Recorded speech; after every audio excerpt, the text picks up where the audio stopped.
IBG News Battleground Straight Talk with Advocate Nazia Elahi Khan, BJP leader. IBG News Political News Series News read by Arthur.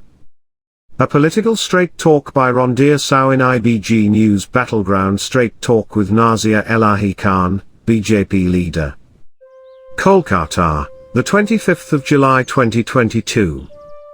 A prominent BJP leader, from the minority community, Nazia Elahi Khan, put a firebrand talk on the present political condition of Bengal, Nupa Sharma, and many issues related to the Islamic faith and believers. It needs the courage to present such a spirited statement, and as a free speech supporter, all must respect the views that she feels. Earlier days after triple talaq petitioner Ishrat Jahan joined the BJP, her advocate Nazia Elahi Khan followed in her footsteps. On that day, she told the media that, as you all know, that Ishrat Jahan had joined our party a few days back. Her lawyer and renowned social activist Nazia Elahi Khan is also joining BJP today. The then West Bengal BJP President Dilip Ghosh, now national leader, said. Ishrat, the petitioner in the triple talaq case, had joined the BJP to put her solidarity with the party, and the party felicitated her for fighting against the practice.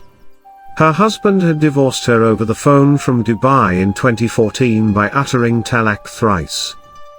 The controversial practice was struck down by the Supreme Court in the month of August earlier.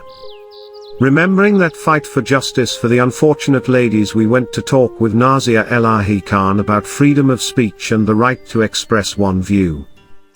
News reported by Rondir Sao for IBG News Team.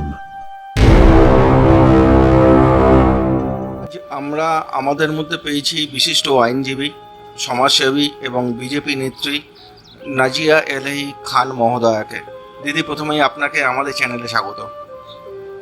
দিদি, BJP হচ্ছে হিন্দুদের সংগঠন, আপনি মুসলিম কমিউনিটির মধ্যে বসবাস করেন, কিন্তু আপনি বিজেপি নেত্রী, কি বলবেন?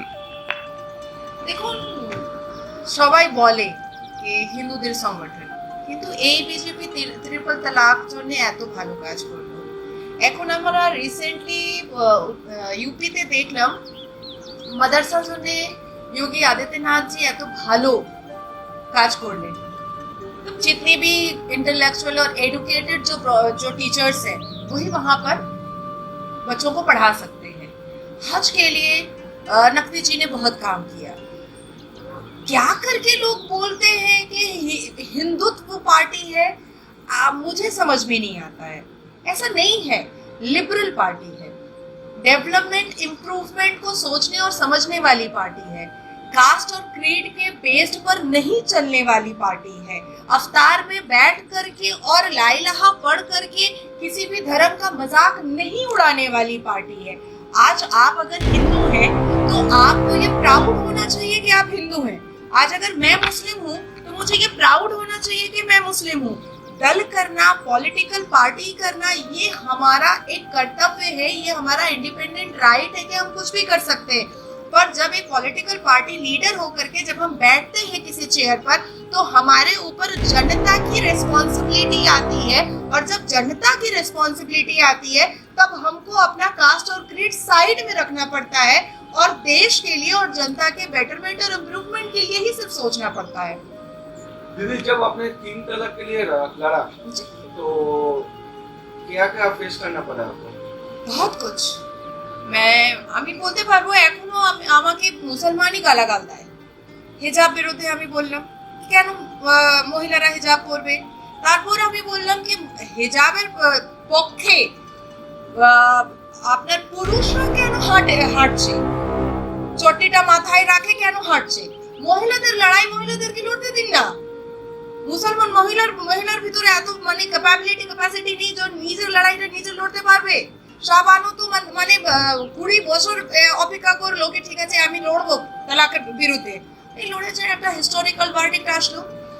তো আমি যখনই বলি कि এরা যা সমাজ মানে দাড়ি টুপি পরে যা সমাজ ঠেকেদার, মুসলমান সমাজ ঠেকেদার বসে থাকে, ওরা এখন কোথায় গেল যখন Nirmal Majhi TMC MLA Trinamool supremo Shrimati Mamata Banerjee কে আল্লাহ সঙ্গে কম্পেয়ার করল।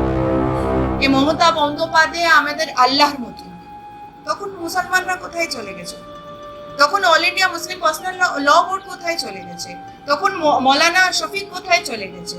তখন গিয়াসউদ্দিন মোল্লা কোথায় চলে গেছে? তখন ইদ্রিস আলী কোথায় চলে গেছে? তখন ফিরহাদ হাকিম কোথায় চলে গেছে? ও কি মুসলমান নেই? কোরআনে এটা লেখা আছে যে আমরা একজন মানুষকে, আমরা একজন পলিটিশিয়ানকে, আমরা একজন চিফ মিনিস্টারকে আল্লাহর সঙ্গে কম্পেয়ার করতে পারবো, মা শারদার সঙ্গে কম্পেয়ার করতে পারবো, রানী রাসমণির সঙ্গে কম্পেয়ার করতে পারবো। আর এখন পর্যন্ত সিএম কি আছে? সাইলেন্ট আছে। আজকে মুসলমানরা কোথায় কোথায় চলে গেছে? কেন কিছু বলছেন না? নুপুর শর্মা নিয়ে এত সমস্যা হলো, এত প্রপার্টি, আমাদের দেশের প্রপার্টি, সেই বিষয়ে আপনার মত? দেখুন, আমি একদম নিষ্পষ্টভাবে কথা কারণ বলবো। নুপুর শর্মা আপনার দলের নেত্রী। আমি একদম নিষ্পষ্ট ট্রান্সপারেন্ট অকর্ডিং টু ল কথা বলবো। আমি কোনো মানে डिप्लोमेट আমি उत्तर देव ना আপনাকে। नुपुर शर्मा मेरे पार्टी की नेशनल स्पोक पर्सन थी, वो कोई एमपी या एमएलए नहीं थी। 9 दिन के बाद जब पार्टी को ये रियलाइज हुआ तो पार्टी ने उनको सस्पेंड किया। जिस नेशनल डिबेट पर वो बैठी हुई थी और जब उन्होंने डेरोगेटरी और इंसल्टेड रिमार्क प्रॉफिट मोहम्मद के अगेंस्ट में दिया था, तब उस पैनल पर दो दाढ़ी टोपी वाले बैठे थे। जब आप पैनल पर बैठते हैं और आप मीडिया वाले हैं, पैनलिस्ट को आप चुप नहीं कराते हैं, आप बोल सकते हैं, आप अपनी बात को रख सकते हैं। नुपुर शर्मा के बात को या उनके होमवर्क को इनकम्प्लीट से कंप्लीट करने के लिए वो दोनों दाढ़ी टोपी वाले क्यों मुंह बंद करके बैठे हुए थे? ऐसा तो नहीं था कि चैनल ने उनका मुंह बंद करा दिया था। द सेकेंड थिंग इज कि हर हाल में उन दोनों धर्म के ठेकेदार जो पैनल पे बैठे थे, उनको नुपुर शर्मा का होमवर्क कंप्लीट करना चाहिए था और हजरत आयशा रजी अल्लाह ताला अन्हा से रिलेटेड जो आयतें हैं वो पढ़ के उसका ट्रांसलेशन करके बताना चाहिए था कि आपका होमवर्क कंप्लीट है। द थर्ड थिंग इज कि पार्टी ने उनको इमीडिएट सस्पेंड किया और हर एक प्रोग्राम और हर एक चीजों से अलग रखा। द फोर्थ थिंग इज कि सेम यही कंटेंट और सेम यही बात मौलाना तस्लीम रब्बानी ने भी कहा था कि हजरत आयशा रज़ी अल्लाह ताला अन्हा की शादी 6 साल की उम्र में निकाह हुआ था और 9 साल की उम्र में रुखसती हुई थी और वो उस चीज के लिए रेडी हो गई थी 9 साल में, क्योंकि उस जमाने में लड़कियां 9 साल में रेडी हो जाती थी। ये तो मौलाना तस्लीम रब्बानी का स्टेटमेंट है जो मेरे पास है, जो मैं मीडिया को दे सकती हूँ। अब बात आती है कि भाई टीएमसी ने महुआ मोइत्रो को क्यों नहीं सस्पेंड किया? पार्टी से तो सस्पेंड कर ही सकते थे। दीदी और एक बात है, जो हम लोगों का जो तोहफा सिद्दीकी जी जो है, ठीक है, पीर ज्यादा, उन्होंने भी तो शिव जी शिवलिंग को लेकर के बहुत ही वाहियात, बहुत ही डेरोगेटरी, बहुत ही इंसल्टेड, बहुत ही अनकॉन्स्टिट्यूशनल वर्ड उन्होंने इस्तेमाल किया। देखिए, हमारे कुरान में लिखा है लकुम दीनकुम वलिय दीन। आप अपने धर्म की इज्जत करो और दूसरों को उसके धर्म की इज्जत करने दो। ये अरबिक का वर्ड है लकुम दीनकुम वलिय दीन।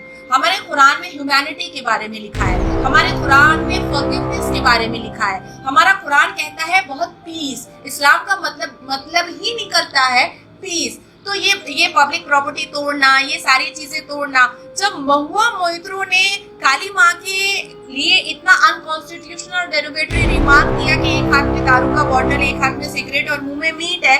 देखिए, हिंदूज कितने सिविलाइज्ड है कि वो रोड पे नहीं उतरे, उन्होंने पब्लिक प्रॉपर्टी नहीं भागी तोड़ी, उन्होंने कुछ नहीं किया। और बीइंग अ मुस्लिम, एक मुसलमान घर से आते हुए, एक खान टाइटल रखते हुए, मैंने हाई कोर्ट में पब्लिक इंटरेस्ट लिटिगेशन किया है कि उनको प्रेस कॉन्फ्रेंस करके अपॉलॉजी मांगनी होगी और उनको हर हाल में पार्टी की सुप्रीमो को उनको सस्पेंड करना पड़ेगा। क्योंकि मैं माँ शारदा को बहुत रिस्पेक्ट देती हूँ, क्योंकि मैं काली माँ जी को बहुत रिस्पेक्ट देती हूँ और मैं कई काली माँ, जब दुर्गा पूजा होता है और काली पूजा होता है तो कई पैंडल ओपनिंग में मैं जाती हूँ, मैं पूजा करती हूँ, मैं रोजा रख करके रामनवमी का पूजा करती हूँ, क्योंकि ये तो हमारा कुरान कहता है लकुम दीनकुम वलिय दीन। তো দিদি, এইখানে যখন নুপুর শর্মা নিয়ে যে বিরোধ হলো আমাদের রাজ্যে, পশ্চিমবঙ্গে, তো আমাদের রাজ্য সরকার কিন্তু কোনো স্টেপ নেয়নি, 1 নাম্বার। 2 নম্বর, আরো একটা যেটা ঘটনা ঘটছে, সেটা মুখ্যমন্ত্রী কি তাহলে 30% ভোটের জন্য কি চুপ করে আছেন? আমি জানি না উনি ফিরহাদ হাকিম সঙ্গে বসে মানে লুকিয়ে ছুপিয়ে কালমা পড়ে নিয়েছেন কি করেছেন সেটা আমি জানি না, প্রকাশের আসার উচিত আছে যদি উনি করে নিয়েছেন। কিন্তু কেন মুখ্যমন্ত্রী মাননীয় সবসময় বলেন রামের নাম নিলে আমি জেলে পাঠিয়ে দেবো। মহুয়া মৈত্র যা ডেরোগেটরি রিমার্ক দিল তার মানেই ওর কালিমাকে সম্মান দেয় না। তারপর আসানসোলে দুর্গাপুরে meeting A in front of many camera, many media and public in large, the chief minister of West Bengal declared jihad against the BJP. তো এটা তো প্রভোকেশন ছিল মুসলমানকে, যারা ইলিটারেট মুসলমান আছে, যারা আইন জানে না, যারা কনস্টিটিউশন জানে না, যারা লেখাপড়া করেনি, এরা কি ভাববে? ইয়াকুব মেমনকে ভাববে, আজমল কাসাবকে ভাববে, আর পার্ক স্ট্রিট যা রেপ করেছিল একটা মিডল এজ ওমেনকে ওদেরকে ভাববে, আর ভালা চাকু নিয়ে রাস্তায় মাঠে নেমে যাবে। তারপরে আপনি বলছেন যে যারা লেখাপড়া জানে না বা কম জানে, যে সমস্ত মুসলিম সম্প্রদায়ের মানুষজন রয়েছে তাদেরকে কি প্রভোগ করা হচ্ছে? হ্যাঁ, তাদেরকে প্রভোগ করা হচ্ছে। তারা তো জানে না যে জিহাদ মানে কি আছে। দেখুন, জিহাদ মানে কোরআনে দুটো আছে, দু জায়গা চ্যাপ্টারে লেখা আছে। একটা আছে to be better herself or better himself. তো বিজেপি বিরুদ্ধে মমতা বন্দ্যোপাধ্যায় নিজেকে বেটার করছে, এটা তো কন্টেন্ট ম্যাচ হচ্ছে না, এটা তো স্পিচ ম্যাচ হচ্ছে না। উনি কি ডিক্লেয়ার করেছিলেন কে ডিক্লারেশন জিহাদ এগেইনস্ট বিজেপি ফ্রম 21 জুলাই। আমি পিআইএল করেছি হাইকোর্টে, খুব ভালো হিয়ারিং চলছে, এখনো হিয়ারিং 25 তারিখ বাকি আছে। তো এটা তো প্রভোকেশন ছিল। আপনি ভাবুন 21 জুলাই উনি ইডি আর সিবিআই বিরুদ্ধে উনি প্রভোকেশন দিলেন যে যখন ইডি আর সিবিআই আসলে তোমরা কি করবে, চিড়ে ভাজা ফেলে দেবে ওর উপরে, তোমরা মুড়ি ফেলে দেবে, তোমরা গ্যাস সিলিন্ডার ফেলে দেবে। আর আজকে পার্থ চ্যাটার্জি এত কোটি টাকা নিয়ে, দিদি ওটার পরে আসছি, কিন্তু আপনি যখন 21 জুলাইয়ের কথা বললেন এবং যখন মুড়ির কথা বললেন, যেটা যে মুড়ি আমরা সাধারণ মানুষ, নিম্ন মধ্যবিত্ত মানুষ বা মধ্যবিত্ত মানুষ যারা মুড়ি খায়, সেই ব্র্যান্ডেড মিনস যেগুলো প্যাকেট জিএসটি, এটা কি সেন্ট্রাল গভর্নমেন্ট কি ঠিক করলো? না, মুড়ি বেশি দাম ছিল না, মুড়ি যা থালা ভিতরে ছিল, যা থালা ইউজ করেছিলেন। না দিদি, থালা কথা বলছি না, আমি জিএসটির কথা বলছি। না, জিএসটি কথা এইভাবে বলাই যায় না, এটা তো পলিটিক্যাল ম্যাটার, এটা তো গভর্নমেন্ট ম্যাটার, এটা তো স্টেট গভর্নমেন্ট আর একটা সেন্ট্রাল গভর্নমেন্ট বসে কথা বলতে পারে। আমি পলিটিক্স থেকে সরে এসে কথা বলছি যে সাধারণ পাবলিকের উপর। আমি আইন ব্যারিকেডে বসে আমি কথা বলছি দাদা আপনাকে। জিএসটি কথা যদি আছে শুধু, আর আমাদের মাননীয় মুখ্যমন্ত্রী জিএসটি নিয়ে কথা বলতে পারবেন, কেন বলতে পারবেন না? জনগণ সুখ সুবিধার জন্য উনি জিএসটি বাড়ছে, ঠিক আছে বাড়ছে, আমিও মানছি বাড়ছে। ওর উপরে যদি বিরোধিতা করার ছিল, আইনভাবে করার ছিল, ঠিক আছে, আইন নিয়ে কেন উনি করলেন না? আইন নিয়ে উনি কনস্টিটিউশন নিয়ে কেন কথা বললেন না? এটা কি কোনোদিন হয়? জিএসটি হয়ে গেছে মুড়িতে, থালা নিয়ে এসো, থালা তো বেশি দাম ছিল, থালার দাম তো বেশি ছিল। 21 তারিখের কথা যখন আপনি বললেন, সেদিনকে আপনি যদি মুখ্যমন্ত্রীর পুরো ভাষণ শুনে থাকেন, পুরো ভাষণ শুনেছি, তাহলে শুরুতে কিন্তু উনি সবার নাম নিয়েছেন, শহীদদের নাম নেননি। একদমই নিন না। আমি তো নাগিন ডান্সও দেখলাম, মুন্নি বদনাম ডান্সও দেখলাম, একটাও কালা ঝান্ডা দেখেনি, কালা রিবন দেখেনি। কালো ঝান্ডা ছিল, সেটা উপরে তৃণমূলের পতাকা। আমি তো দেখলামই না, তো হাইট ছিল। দিদি, পার্থ চট্টোপাধ্যায় আজকে অ্যারেস্ট হয়েছে, বিরোধী নেত্রী হিসেবে আপনার কি প্রতিক্রিয়া? দেখুন, জনগণ একদম মানে ইরিটেট, পিসড অফ হয়ে গেছে। আজকে 1.5 বছর থেকে 1 বছর থেকে যারা বসে আছে নিজের চাকরির জন্য, নিজের ঘর বাড়িকে ছেড়ে যারা বসে আছে, ওদের মুখটা দেখেছেন? আপনি তো একজন প্রেস মিডিয়া, ওদের মুখটা দেখেছেন? আজকে একটু মনে হচ্ছে যে ওদের ভিতরে একটু খুশি এসেছে। টাকার পাহাড় দেখলেন কালকে, ভালো ভালো বান্ধবী দেখলেন। পার্থ অঙ্কল বান্ধবীটা খুব সুন্দরী ছিল, ভালো লাগলো। ইডি ভালো কাজ করলে বান্ধবীটাকে দেখে আমি খুব ফ্যাশন আমি দেখেছি। এদের টাকা আমার সোর্স, আমি কত কথা বলবো, আমি মনে হচ্ছে যত ফেরহাদ হাকিম আর মমতা বন্দ্যোপাধ্যায় জানে না অতটা আমি এখন আপনার ক্যামেরার সামনে বলে দেব। আপনি দমদম মিউনিসিপ্যালিটি চেয়ারম্যান সঙ্গে একটা বাইট নিয়ে নিন। হিউজ ক্যান্টনমেন্ট প্রপার্টি ওরা অকিউপাই করছে, ইললিগাল কনস্ট্রাকশন করছে আর কোটি কোটি টাকা ব্যবহার করছে। তাহলে দিদি, রাজ্য বিজেপি এই যারা স্কুল শিক্ষক যারা বসে আছে, যারা মেধা তালিকায় ছিল, তো রাজ্য বিজেপি কেন কথা নামছে না? আইন ভাবে চলবে, চলছে আইনের মতন চলছে না। আমরা কোনো জিনিসকে মানে একটা কেস আছে যারা আইনের আন্ডার প্রসেস আছে, ওটা আমরা পলিটিক্যাল নিয়ে আমরা ঝান্ডা কেন তুলে নেব? আমাদের এত কর্মী ছিল যারা মারা গেছে, এত কর্মী আছে যারা পোস্টপোল ভায়োলেন্সে যারা ভিক্টিমাইজড হলো। আমি 50 উপরে লোকজনকে তো আমি বেল করেছি, আমি বাড়িতে পৌঁছে দিলাম। তার মানে কি ঝান্ডা নিয়ে চলে আসবো মাঠে? আইন ভাবে চলবে। আজকে একজন এখন তো পিকচার বাকি, এটা তো শুধু পার্থ চ্যাটার্জি তো শুধু ট্রেলার।